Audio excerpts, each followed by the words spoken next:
Hey everybody, this is Brian from Jank Fuzzball. Thank you for tuning in.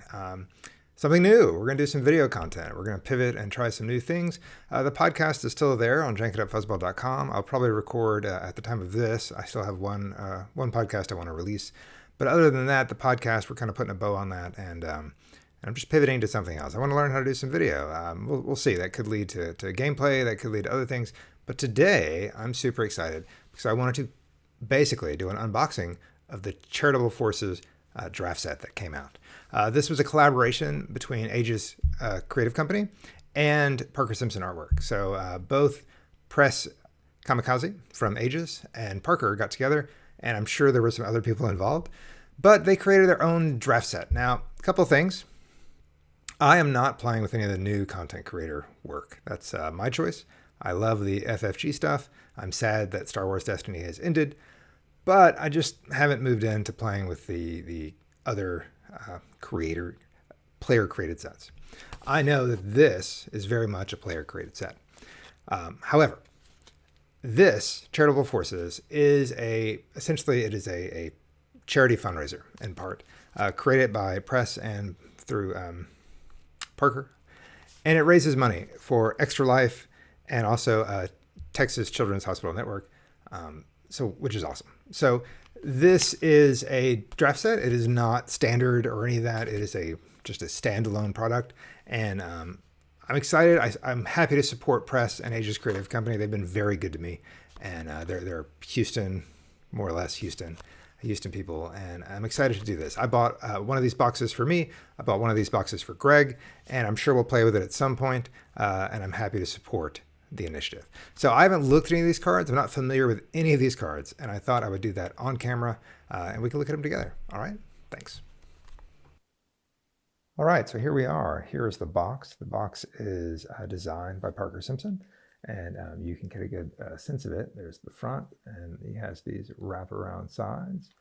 Very, very cool. And of course, the Extra Life and some quotes and other credits there. And it's really nice. They created a whole package that you can then purchase, and it's mailed to you. So this is awesome. I will link to the website on Aegis Creative Company so that if you're interested, if you haven't already, you could purchase this. Obviously, part of the proceeds go to benefit Extra Life, which is a great charity helping kids in need. So you can certainly do that. But I'm very eager to see what is inside. All right. I love Sealed. If you've listened to my podcast, you know how much I enjoyed Sealed. And when we play Sealed, my friend Greg and I, we play with some draft sets. Now, through FFG, you have the Rivals draft set and you have Allies of Necessity. They typically have 20 cards and 9 dice. And so it seems, from what I've read a little bit about this set, is that is the case here. So let's get into the cards and see what we have. All right, good weight of cards. Aegis is certainly a great printer and has printed cards and even worked on printing some dice. And it's really, really cool stuff. If you have any custom needs, I would certainly check them out. But let's take a look at these. Here is the blue character for the set, Second Sister. Now, I am not familiar with this character. I believe this is from the Jedi Fallen Order. But she has 9 health. Her points are 11 and 13. She is a villain, and there's Parker Simpson's credit. Her die reads 1 melee, 2 melee, 2 melee for a pay. Looks like that's a discard, and then a resource, and then a miss. And she is an Inquisitor. See if I can get that a little closer to you. Power action, roll a weapon upgrade die attached to this character into your pool. Then you may resolve that die as if it is showing melee damage to an opponent's character for free. Otherwise, remove it. Holy cow, that's pretty great. Roll a weapon upgrade die, attach this character into your pool, and you may resolve it as if it is showing melee to an opponent's character for free. That is pretty sweet. So we will go ahead and set her up over here. All right, next up is our red character. This is Wrecker. Now, if you've seen the new season of Clone Wars, you should be familiar with Wrecker. He is a Force 99 Commando. He has 10 health, 10 and 13 points. He is a hero, and he's in red, obviously. 2 range for a pay, 1 disrupt, 1 I don't know what that is. Shield, must be a shield. And then 1 resource. After activating this character, you may re-roll one of your character die showing a blank. It's always helpful. Then if that die does not roll a side showing damage, you may deal 1 damage to an opponent's character. So that's kind of interesting. Clone troopers, they have a lot of the re-roll ability and whatnot. So this is certainly in theme. And I think that's great. Now, Parker, I want to say Parker did the art, which is amazing. And I'm sure press obviously had a hand in the production, the actual production, but then also the design. I don't know how many people were involved with designing the characters. It was not the continuing committee. This was a much, much smaller group. But I'm envious of you. That's amazing. It's fun to design characters because there's been so much new Star Wars that was never put into the FFG game. So this is super exciting. So there we have another character. Next up, here we have a character from the Mandalorian series. This is Grief Karga, Guild Master. Hopefully you can see that, sorry. All right, so he is the yellow character, 9 health, 11 and 13. He is neutral, that seems fitting. 2 range, 1 disrupt, a resource, 2 resource for a resource and a blank. He is a bounty hunter and a leader. After you play a downgrade for the first time each round, you may gain 1 resource. Well, that's like the Night Sister lair. After a bounty you control is discarded from play, you may attach it to another one of your opponent's characters instead. Wow, that's pretty good too. For one, I celebrate your success because it is my success as well. So fun characters, some of the newer characters, right? We have Fallen Order, we have the new season of Clone Wars, and then we have Mandalorian. So that's pretty awesome. Yes, I was wondering, I had no idea, but I was wondering if there was going to be a neutral character. Usually it's a 6-point. Here we have EG6, a power droid. It is gray, neutral, 1 focus, 1 shield, 1 resource, and a special with 2 blanks. The special reads, resolve 1 of your dice, increasing its value by 1. So that is kind of like the Lobot. Guardian. So that's awesome. Guardian, before you activate a character, you may remove an opponent's die showing damage and deal that damage to this character. So this little droid is going to jump into the line of fire. All right, so those are the 4 characters. Typically you get 1 of each color and a smaller neutral character. That is awesome. Let's see what else we got. All right, here we go. Second Sister's lightsaber. Now, in the history of these games, there has been the crafted lightsaber and there's been Count Dooku's lightsaber in terms of the history of the sealed event. So I think it's perfectly awesome to see yet another saber, blue saber. It's 2 cost, 1 melee plus 2 melee plus 2 melee, 1 discard, 1 shield, and a blank. It is an upgrade weapon, of course. While this upgrade is on an Inquisitor, you can resolve this die showing a modifier as if it were not a modifier. That's good because these are both 2 modifiers, so that's a little tricky. If we bring her back over and see if she is on, if this is on her, you can roll a weapon upgrade die attached to it into your pool. Then you may resolve that die if it is showing melee damage. Now the trick here is that you cannot resolve.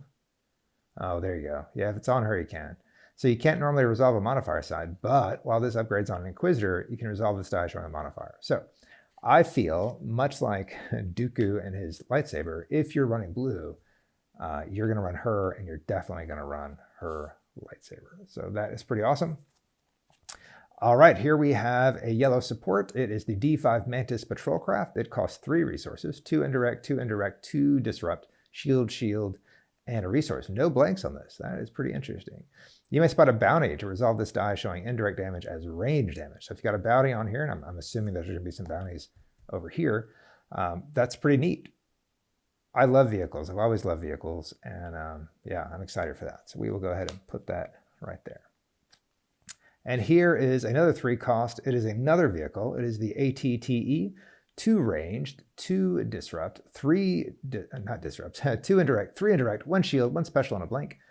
First of all, this support enters play with 3 resources on it, so plonk, plonk, plonk.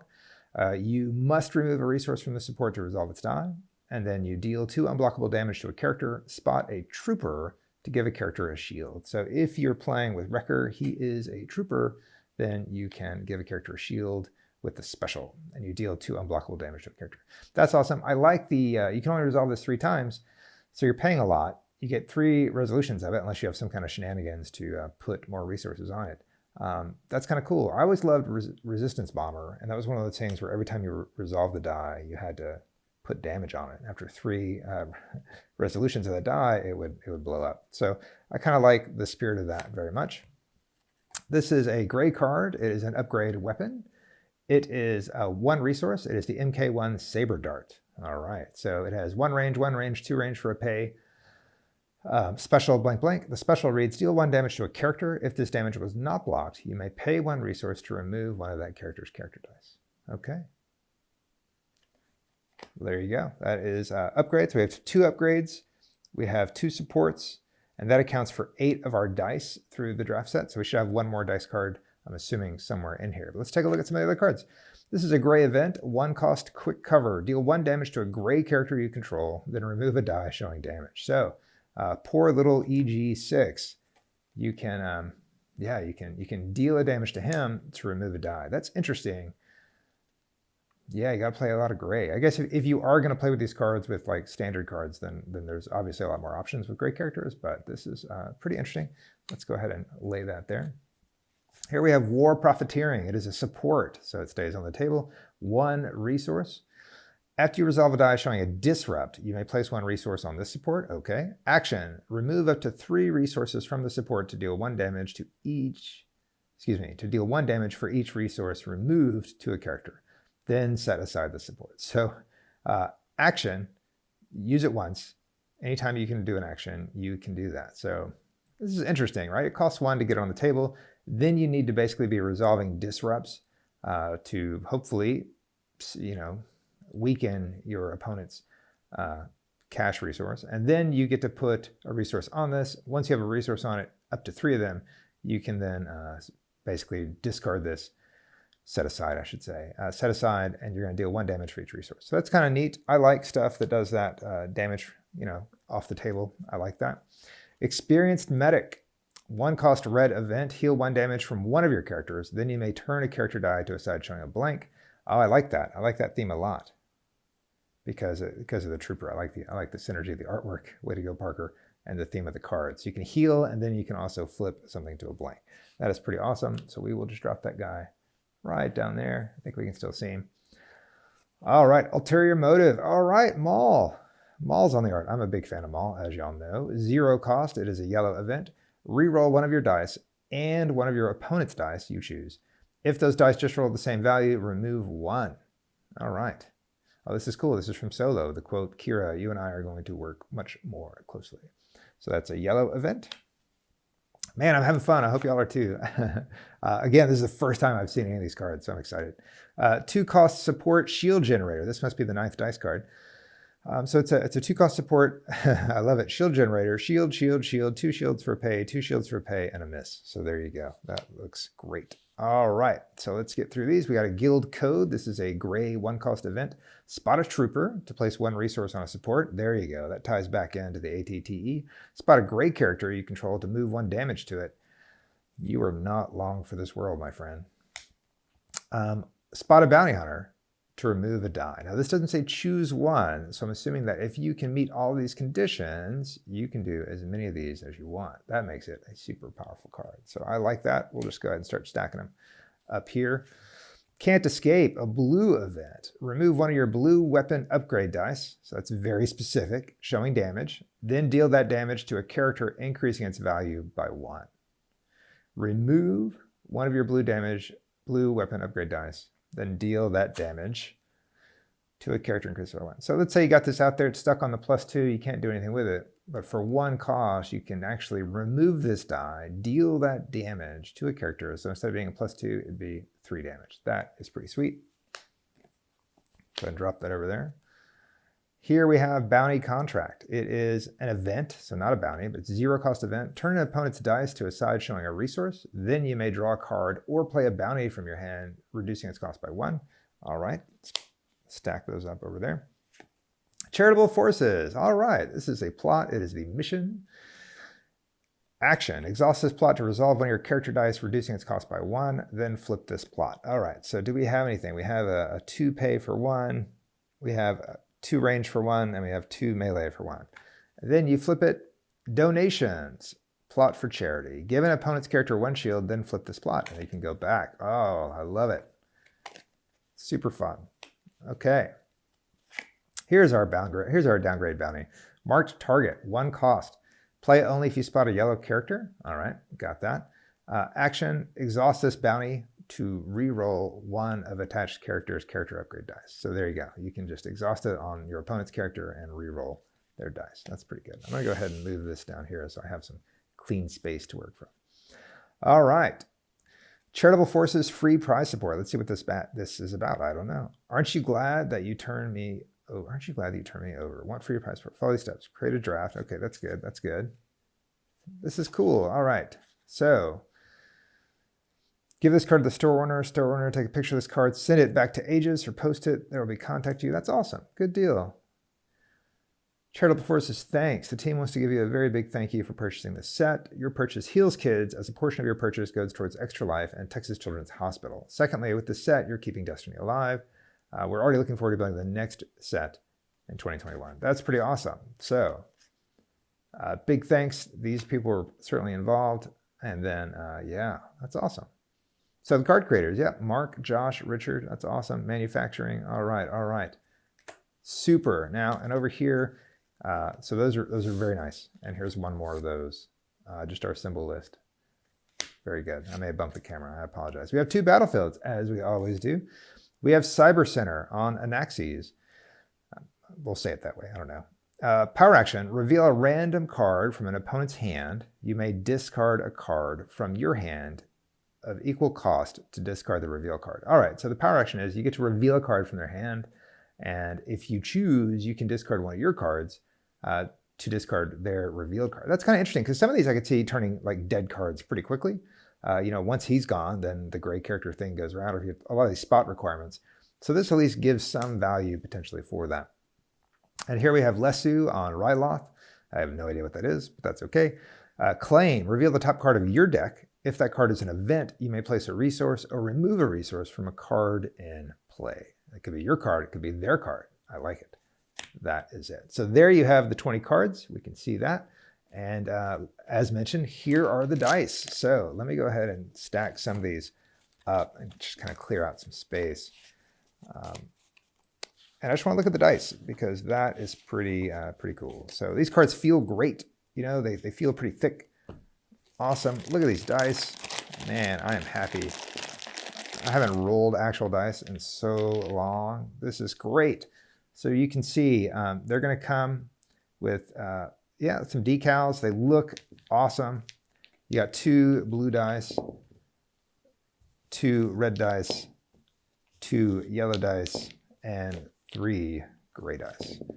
So super fun. Man, I did, like I said, I wasn't familiar with any of these cards, but being able to hop on here and talk about them is super exciting. And yes, Destiny is still alive.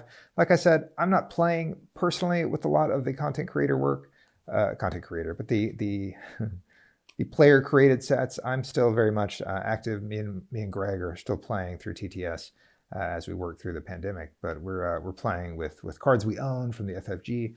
But I bought this set for me, and I bought a set for Greg, and I hope that at some point we will sit down with these and give it a whirl. I want to, part of the reason why I wanted to do this was as just a test run for seeing how I could record video, but also to encourage you to, if you want to support a charity, if you want to support Press and Parker, then please go to their website. I will put a link in in the description here where you can go and purchase your own set, or you can just buy, you can either buy the physical set, which is all this, or you can buy the TTS. You can load it up on TTS on your own. All right, so here is what I have, because this is my first video if it comes out. I wanted to show you that I have a nifty maul that I designed myself. The first Star Wars artwork I ever did was this small card, or variation of this small card, for Golden Dice Podcast, good friends of the pod. And it was a pink background, and it was for the old Maul, the Legacies Maul. But Parker, not Parker, but Press asked if I could make a version of my Maul art for the Skilled Duelist. And Skilled Duelist is near and dear to my heart. It's the one I took to Worlds back in 2019. And so I did. I altered the color here, and I did all of the text. So this is Maul Skilled Duelist. Press surprised me by sending me quite a few of these. And it's pretty awesome, right? It's pretty nice. So I would love to mail one of these to two of you. And so all I'm asking you to do is comment on the video, right? You know, that's all I want. What's your favorite, what's your most interesting card in the Charitable Forces set? What do you think would be most exciting? What card maybe would you see if you were playing outside in a larger standard set? Which card do you think you would enjoy playing with or building around? And then what I'll do, let's say on December 14th, we'll throw that out. It's about, you know, it's some time away from now. On December 14th, I will randomly choose two comments, two people that commented and reach out, and then I'm happy to drop one of these mall cards into the mail. So hey, there we go. The Jank It Up Fuzzball podcast may be winding down, but I'm still around. You'll still find me, and if this goes over well, I will do some more videos. So hey, thank you to Parker and Press for making this an actual thing. It is very obvious that this is a labor of love, and the level of quality here is really, really, really great. And my hat is off to everyone involved, not just the two of them, but everyone involved. Kudos to you for doing it. All right, that's all we got. Play some Jank, roll some dice, have some fun. We'll see you next time.